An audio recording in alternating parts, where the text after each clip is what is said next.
Muito bem, meus irmãos. Então, eu queria convidar você que já está sintonizado aí, né? E aqueles que nos visitam, que têm tido acesso a este momento de palavra para nosso fortalecimento diário, que você curva a sua cabeça, nós vamos buscar a presença do Senhor mais uma vez, vamos orar. Amado Deus, no início deste dia, nós chegamos aqui e nos reunimos virtualmente, porque nós estamos próximos uns dos outros com os nossos corações e porque nós temos uma comunhão em Cristo. Na pessoa do Senhor Jesus Cristo nós estamos unidos. Então nós chegamos diante do Senhor com os ouvidos atentos, com o nosso coração pronto, como uma terra árida, uma terra que era árida, mas já foi preparada, já foi trabalhada, pronta para receber a semente, Pai. Que o Senhor então coloque a semente e que o teu Santo Espírito a faça germinar nos nossos corações. E ela venha frutificar e nos alimentar. E nós glorificamos o teu nome, no nome santo de Jesus, o nosso Salvador. Amém, Senhor. Amém, Senhor. Graça e paz, mais uma vez, agora todos estamos aqui. Eu quero convidar você, se você tem fácil aí, né, de alguma forma, para abrir o texto de Êxodo capítulo 3, que vai ser a nossa meditação de hoje. Êxodo 3, eu vou ler alguns versos. Eu vou ler versos de 1 a 4, depois eu vou ler o verso 7 e a primeira parte do versículo 8 e o versículo 12. Eu estava preparado com isso, mas ainda, hoje bem cedinho, eu pensei num título, né? De novo, eu raramente ponho, mas às vezes eles vêm no coração. E eu queria que o nosso devocional hoje, então, girasse em torno deste tema: enxergando com os olhos de Deus. Enxergando com os olhos de Deus. Então, esse é um texto conhecido, é o texto da sarça ardente. Então, Êxodo 3, de 1 a 4, apacentava Moisés o rebanho de Jetro, seu sogro, sacerdote de Midian, e levando o rebanho para o lado ocidental do deserto, chegou ao monte de Deus, a Horebe. Apareceu-lhe o anjo do Senhor numa chama de fogo, do meio de uma sarça. Moisés olhou, e eis que a sarça ardia no fogo, e a sarça não se consumia. Então disse consigo mesmo: irei para lá e verei essa grande maravilha, porque a sarça não se queima. Vendo o Senhor que ele se voltava para ver, Deus do meio da sarça o chamou e disse: Moisés, Moisés. Ele respondeu: eis-me aqui. E então o Senhor disse para ele, continuando, não é? Não te chegues para cá, tira as sandálias dos pés, porque o lugar em que estás é terra santa. Versículo 7, disse ainda o Senhor: certamente vi a aflição do meu povo que está no Egito, e ouvi o seu clamor por causa dos seus exatores. Conheço-lhe o sofrimento. Por isso desci a fim de livrá-lo da mão dos egípcios. Versículo 12, Deus lhe respondeu: eu serei contigo, e este será o sinal de que eu te enviei. Depois de haveres tirado o povo do Egito, servireis a Deus neste monte. Então, nós conhecemos, é muito conhecido, as crianças logo cedo da escola dominical já aprendem essa lição ou essa passagem da sarça ardente. Mas nós temos muitos princípios interessantes e eu quero destacar aqui 4, talvez 5 destaques e princípios desta passagem. Né? Então, Moisés foi criado lá no Egito, os seus primeiros 40 anos, e então agora Moisés teve que fugir, e Moisés está lá no pé do Monte Sinai, na região do Monte Sinai, Monte Horebe, e ele está só. Ele encontrou-se com Zípora, ali conheceu sua esposa, né? Mas note, ele vivia no isolamento. Depois de ter vivido 40 anos na vida do palácio, envolvido com tudo aquilo que acontecia no Egito, que era o império mundial da época, cercado de tantas coisas, pessoas influentes, ele teve que fugir e ele ficou no isolamento. Ele foi lá o texto aqui diz que mesmo estando com Jetro, seu sogro, as suas cunhadas, tá? Os seus cunhados, enfim, a sua esposa, mas aqui boa parte do tempo ele passava no deserto, cuidando das ovelhas, né? Era uma mudança drástica de alguém que viveu na política e viveu no mundo moderno estar ali. Então tem algo a ver conosco. Mas então, neste momento, num certo dia, Moisés percebe uma sarça, um arbusto que queimava, mas o arbusto não virava cinza, ele não se consumia. Então ele se aproximou daquela sarça para poder ver o que acontecia. Então, o primeiro destaque que eu quero trazer para os irmãos nesse nosso devocional é exatamente no versículo 3, onde ele diz: Então disse consigo mesmo, irei para lá e verei essa grande maravilha, porque a sarça não se queima. Ele chamou a atenção à sarça, ele foi lá e ele disse: eu quero ver essa maravilha. Irmãos, Deus está nos chamando a atenção para ver a sua maravilha. Nós nos enganamos quando pensamos que ver a maravilha do Senhor são coisas estrondosas, coisas boas que Ele faz, os milagres que Ele fazia. Tudo que vem do Senhor, da forma que vem do Senhor, é maravilha. Nós vivemos esses últimos tempos, esses dias, né, tão envolvidos com aquilo que tem acontecido no mundo, a modernidade do mundo, e o mundo tem se afundado cada vez mais num orgulho profundo, numa soberba e numa vida independente de Deus, por conta do avanço da tecnologia. O homem não precisa de Deus, o homem não precisa de nada além do seu próprio conhecimento e as suas próprias técnicas e tecnologias. De certa forma, nós temos sido envolvidos nisso. Nós desfrutamos no tempo errado, mas nós nos mergulhamos nisso. E então o Senhor nos leva para o isolamento.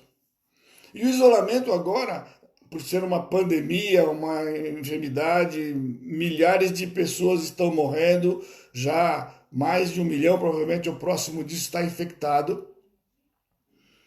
E então nós ficamos alarmados e nós perdemos de vista o fato de que o Senhor está fazendo uma grande maravilha. O Senhor está agindo. O Senhor está... Nós não dizemos todo o tempo que o Senhor está no controle? É nítido, é visível. Os homens não têm controle, não sabem o que está acontecendo, não sabem como o vírus se manifesta, não conhecem o vírus, estão estudando, passando, descobrindo as coisas em meio a este caos. Mas Deus sabe. Portanto, eu chamo a nossa atenção de que é uma maravilha do Senhor. Então, assim como Moisés, vamos aproveitar esse tempo quando o Senhor nos chama a atenção para admirarmos a maravilha do Senhor. O homem está admitindo, conversávamos na grupo ontem, né? Com todo respeito aos irmãos, né, médicos, inclusive, e à classe médica, mas de certa forma, eles são pessoas que em circunstâncias de sofrimento e morte, eles são pessoas firmes, seguras, sempre, né? Eles agem de uma forma, às vezes, como se fosse até não vulneráveis a isto. Eles estão apavorados. Essa é a verdade. Os relatórios, as reportagens, né? Eles estão, porque talvez de uma forma muito diferente, estão expostos, médicos estão morrendo, enfermeiros estão morrendo, pessoas que estão ali na frente, militares, policiais, bombeiros, estão morrendo. Eles estão lá para cuidar e poupar a vida, mas estão morrendo. O Senhor está fazendo uma maravilha. Ele está mostrando, principalmente para nós que já enxergamos, de que Ele é Deus. E Ele tem controle disso. Portanto, irmãos, não vamos ficar afundados no caos. Vamos levantar os nossos olhos, vamos fazer como Moisés, vamos ter a curiosidade de observar. Ele chamou a atenção de que a sarça não a consumia. Algo tem que nos chamar a atenção que será maior que os números, que seja maior do que a tragédia. a maravilha do nosso Deus. E então o texto continua, quando Moisés se aproxima, então, versículo 5, o Senhor continua e diz para Moisés: não te chegues para cá, tira as sandálias dos pés, porque o lugar em que estás é terra santa. O segundo destaque dessa passagem é que Deus, do meio da sarça, chamou Moisés. Moisés, Moisés, tira as sandálias dos pés, porque o lugar que você está é terra santa. Irmãos, esta pandemia é terra santa. É terra santa, é terra santa, porque é o Senhor quem está agindo. O Senhor está trabalhando. A pecaminosidade do homem ante um Deus santo. Assim era o Egito na época. Eles não estavam aí com o Senhor. Quando Moisés falou com o faraó sobre Deus, o faraó disse: e eu lá sei quem é Deus? E quem é esse Deus aí? O povo não vai sair e pronto. Bom, hoje é diferente? Vocês acham que eles estão preocupados com Deus? Sim, alguns religiosos estão dizendo: eu sou religioso, eu creio em Deus. Mas é triste a cegueira, porque eles não creem no Senhor da Escritura. Eles, na verdade, não creem no único Deus que existe. Então o Senhor está nos convidando e nos trazendo para tomarmos conta de que Deus é santo. E a pecaminosidade do mundo chega num nível em que o Senhor tem que agir. Fez isso na história muitas vezes e tem feito desta vez mais uma vez. Então, por isso, é uma forma diferente, é enxergar o que está acontecendo com os olhos do Senhor. Mas o terceiro aspecto, no versículo 7, o Senhor diz para Moisés: disse ainda o Senhor: certamente vi a aflição do meu povo que está no Egito. Ouvi o seu clamor por causa dos seus exatores. Conheço-lhes o sofrimento. Provavelmente essa é a parte mais importante do texto. Não é a sarça, não é... É sim a declaração da santidade de Deus. Mas aqui, o Senhor diz para o povo, diz para Moisés: eu ouvi o clamor do povo. Que povo? O povo dele.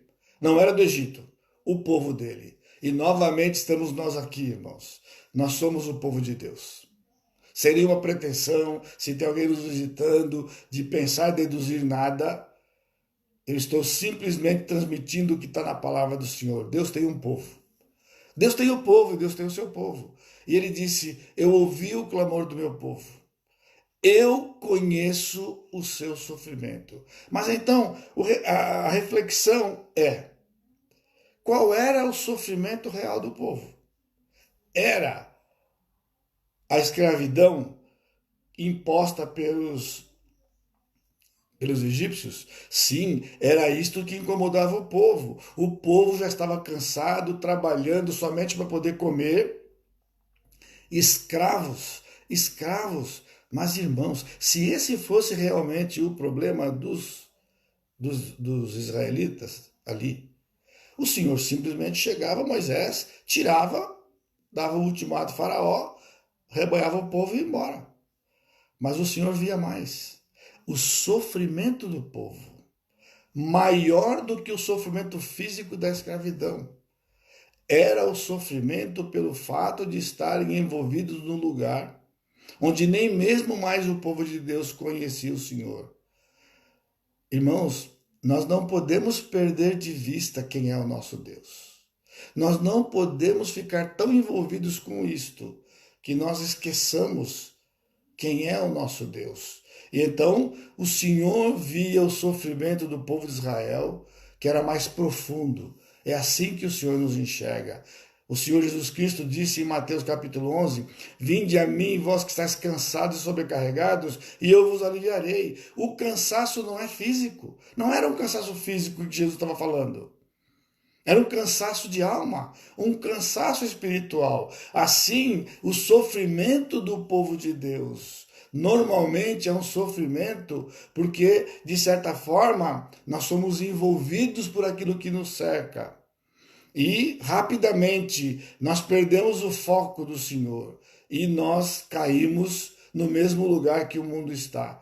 Por isso o Senhor, por amor ao povo de Israel e por amor a nós, ele tem permitido estas coisas. Por quê? Por nós, porque ele quer se revelar a nós. Ele já tem se revelado de maneira grandiosa e vai continuar. Ele vai dar sabedoria para os homens, sim. O Senhor já tem o processo pronto, sim. Mas o sofrimento era de uma escravidão. O povo sofre hoje pela incerteza. As mortes estão acontecendo diariamente, como talvez essa geração nunca viu. Ouviu da história, mas nunca viu. Não é? E o pecado traz a morte. Lutam contra a vida. Não é? E então, o último destaque no versículo 12, o Senhor disse para Moisés, Deus lhe respondeu, eu serei contigo, e este será o sinal de que eu te enviei. Depois de haveres tirado o povo do Egito, servireis a Deus nesse monte. Ó, irmãos, essa parte aqui é profunda e preciosa. Quanto tempo vai demorar? Sabe quanto tempo vai demorar? O tempo suficiente que o Senhor fizer uma obra no nosso coração. A coisa não é a pandemia, a coisa não é a vacina, a coisa não é... Eles estão fazendo o que tem, o que pode. Equipamentos, estão salvando vidas, sim. Mas Deus disse para Moisés, Moisés, você vai lá tirar meu povo. E a prova de que eu mandei você fazer isto é que você vai voltar aqui exato neste lugar. E vocês vão me servir aqui. O meu povo não servirá mais os deuses do Egito. O meu povo vai me servir aqui. Isso tem estado no meu coração, irmãos. Nós estamos impedidos de nos reunir. Lá no quilômetro 11, o lugar que Deus nos deu. Então aplique isto. Deus disse, depois que o Senhor nos libertar daquilo que tem realmente nos oprimido, daquilo quando o Senhor nos purificar das nossas contaminações. Ele diz, me servireis neste monte. Nós vamos voltar para o quilômetro 11. Vamos nos reunir de novo e vamos servir ao Senhor. Por isso, é importante isso, é muito importante. O Senhor já determinou quando vamos voltar. Quando Ele completar a obra nos nossos corações. Por isso, oremos uns pelos outros.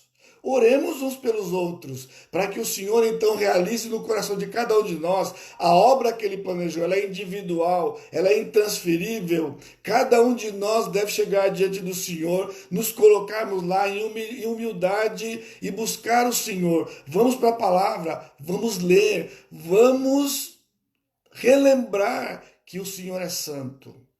Eu vou dar uma tarefa para vocês. A tarefa é os Salmos. Eu gostaria de desafiar vocês por esses dias para meditar nos Salmos. Eu já disse para vocês, tem alguns Salmos do 16 ao 150, mais de 40, que é um pacote.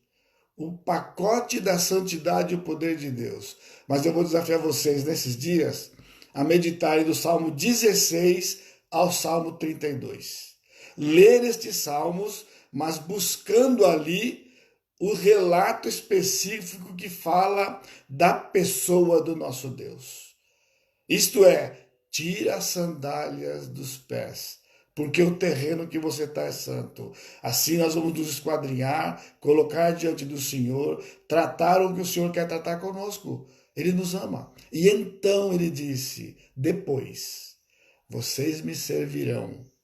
De novo, ele ia reunir o povo, não mais como escravos, mas um povo livre, para adorá-lo. Nós adoramos em casa, é um momento de reflexão, é um momento de solitude para estar aos pés do Senhor, para que então o Senhor haja e livre este mundo inteiro. Ele faz tudo isto por nós, porque Ele tem um plano para nós. Então que o Senhor nos guarde nesse dia e nos desafie a meditar nessa passagem. O versículo de hoje pode ser o 3:12, que é o versículo da esperança. Depois nós serviremos o Senhor novamente. Amém. Vamos orar. Nosso Deus bendito, mais uma vez diante do Senhor, agradecidos, Pai, pelo teu amor. O teu amor, porque o Senhor tem nos lembrado nesses dias de tantas passagens, tantos lugares da Escritura. E o Senhor tem falado ao nosso coração.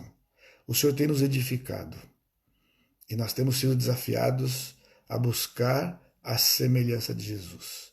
Por isso, glórias e louvores ao teu nome, o Deus que é santo, santo, santo. E eu te bendigo no santo nome de Jesus, nosso Salvador. Amém, Senhor. Amém. Deus abençoe, irmãos, graça e paz, e um bom dia na presença do Senhor. Amém.